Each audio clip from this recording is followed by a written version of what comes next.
So this right here is my latest PC build, and man, do I just absolutely love it. For starters, who wouldn't love the fact that it has the power of a 12-core, 24-thread CPU that boosts up to 4.6 gigahertz. I mean, the Ryzen 9 3900X is a natural powerhouse, and when you hook it up with an AIO like the EnerMax LickMax 3, you won't see any thermal throttling even in this small form factor of a case. Take that and slap on 32 gigabytes of your finest Crucial Ballistics memory, and now you have a ton of memory bandwidth for visual effects in programs such as After Effects or Fusion through DaVinci Resolve. While I would have loved to slide in 64 gigs or more of memory here, the 2-slot limitation of the Asus ROG Strix B450-i Gaming ITX motherboard came into play. When you have a board this small, you don't have many luxuries, but at least it still has 2 M.2 slots, both in which are super critical when it comes to my workflow. The main slot is occupied by a 512 gigabyte inland premium SSD, which acts as my boot drive, and the second is home to a 1 terabyte Intel 660p SSD, which I use for video editing. But that's certainly not all the storage I actually need.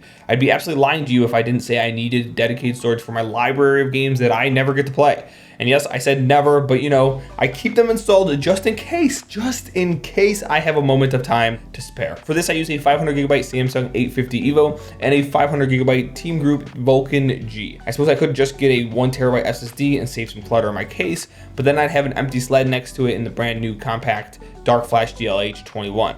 This case is absolutely stunning, and to be honest, much nicer than I anticipated.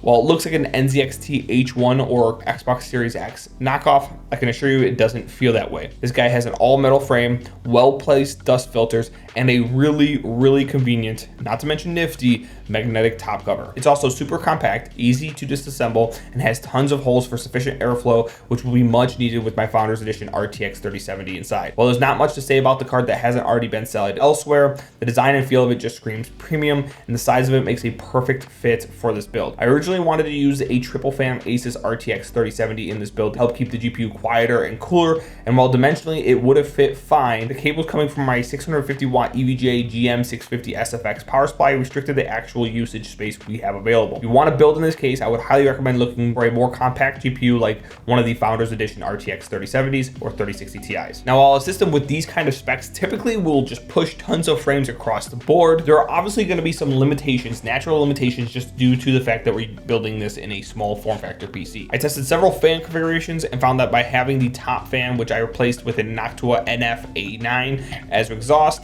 and the radiator fans, which I replaced with the Arctic P12s as intake, I achieved the best thermal and noise performance overall for this case. It's definitely far from perfect, but in this configuration, while gaming, the CPU doesn't exceed 71 degrees Celsius and the GPU doesn't exceed 82 degrees Celsius. And I totally get that these temps seem a little high, but you have to remember that this is while the GPU is going absolutely nuts and dumping a ton of heat in this very small case. In the event I limited the FPS in the game I was playing, the maximum 51 decibels of noise output dropped down to a much more reasonable 39 to 41 decibels of noise output. Most of that noise comes from the RTX 3070, so when that's getting hotter, the noise is definitely a lot louder as well. For example, in Valorant, the average FPS I got with this system full tilt while in the shooting range was 348 frames, and that was basically with the RTX 3070 maxed out. The reason I benchmarked it here versus a live game was because Valorant is known to be inconsistent frame-wise due to their servers. And so while in deathmatch, my FPS was naturally limited by those servers to around 240 frames per second, and my 3070 was nearly inaudible in this event. The point of this is to say that just because your GPU can push over 300 FPS in a particular game doesn't mean it needs to, and instead, especially when you're using a small form factor case like this, it's not a bad idea to find a happy medium for your system. So here are the remaining benchmarks I completed for this build, and unless limited by the CPU's single core performance, the GPU was nearly pegged at all times.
So go ahead and drop any comments, questions, thoughts, all that kind of good stuff down in the comments below. Thanks so much for watching, and I'll see you guys in the next one.